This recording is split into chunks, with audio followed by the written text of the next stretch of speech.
54 영적 예배 로마서 12장 1절에서 8절 1절에 그러므로 접속사는 이신 징의의 교리편에서 성화의 실천편으로 들어간다는 입장에서 1장에서 11장의 내용을 말한다. 한편으로는 이방인과 유대인의 관계를 말하는 9장에서 11장의 내용을 말한다. 12장부터는 주로 로마 교회 이방인과 유대인의 갈등을 해소하는 방법론을 말하고 있다. 이를 위하여 12장에서 교회의 지체론 권사를 말하며 13장에서는 사랑과 성화의 삶을 말하며 14장에서는 교회의 화평을 말하며 15장에서는 교회의 선교 협력을 말하며 16장에서는 교회 일꾼들의 수고를 말하고 있다. 로마서의 핵심 주제는 이신 칭의와 구원이지만 다른 측면에서 1장에서 11장은 그리스도의 연합을 말하고 있으며 12장에서 16장은 교회의 연합을 말하고 있다. 복음으로 말미암는 구원은 그리스도의 연합과 교회의 연합을 전제로 하고 있다. 하나님의 예정과 부르심과 의롭게 하심과 영화롭게 하심은 왕 대신 하나님과 그의 백성의 거룩한 연합을 전제로 하고 있다. 하나님의 구원의 사랑에 감격하는 자는 마땅히 하나님을 기쁘시게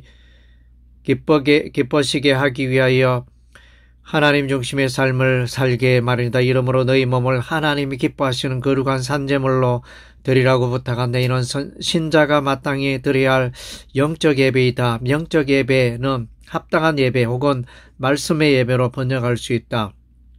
영적 곧 헬라 로기코스는 말씀을 뜻하는 명사 로거스에서 유래하였다. 베드로전서 2장 2절에서도 헬라 로기코스가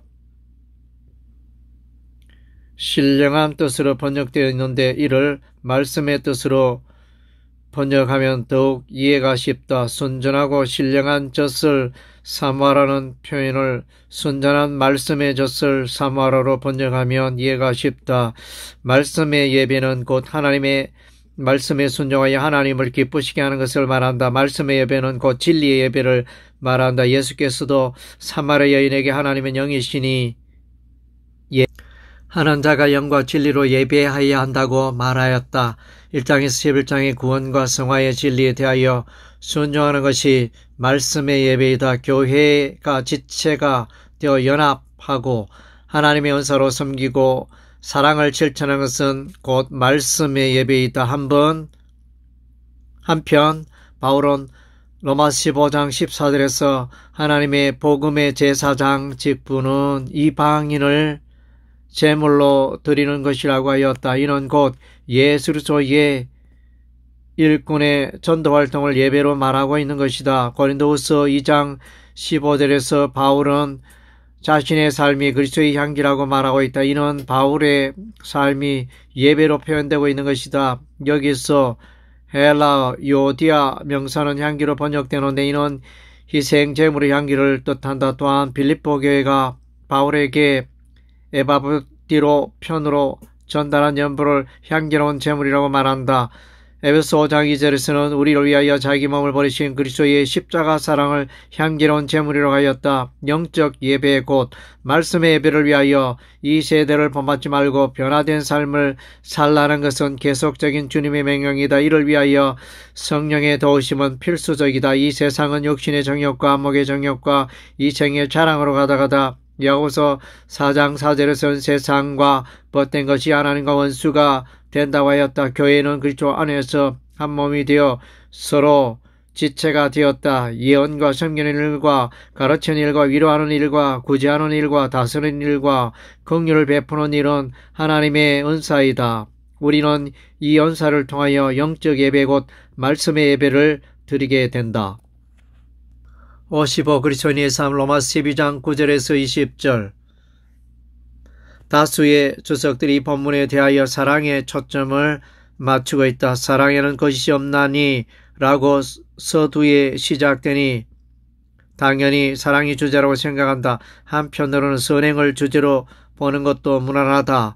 사랑에 관하여는 13장에서 보다 선명하게 강조되고 있기 때문에 그라다스는 인간들을 돕는 친절을 뜻한다고 칼빈은 말하였다. 사랑과 선에 대한 명확한 개념을 정리할 필요가 있다. 행드릭스는 그의 로마서 주석에서 아가페에 대하여 다음과 같이 말한다. 아가페 이 단어가 로마서에 사용된 9번 중에서 성도들 상환의 사랑을 가리키는 것은 2번뿐이다. 9절에서 사랑과 전이라는 단어가 동시에 나타난다. 사랑의 단어는 도입부에 해당되지만 선의 단어는 주동사와 연관되어 있다. 17절에서는 선과 악을 대조시키고 있다. 21절에서는 선으로 악을 이기라고 명령한다. 2절에서는 선이라는 단어가 나타난다. 13장 3절과 4절에서도 계속하여 선을 말하고 있다. 2장에서도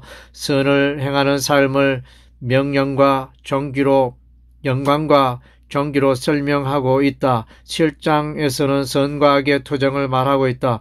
사랑이 선에 속하는 일은 성령의 도움이 필요하다. 9절에 선에 속하라에서 주동사가 속하라가 수동태로 쓰이고 있다.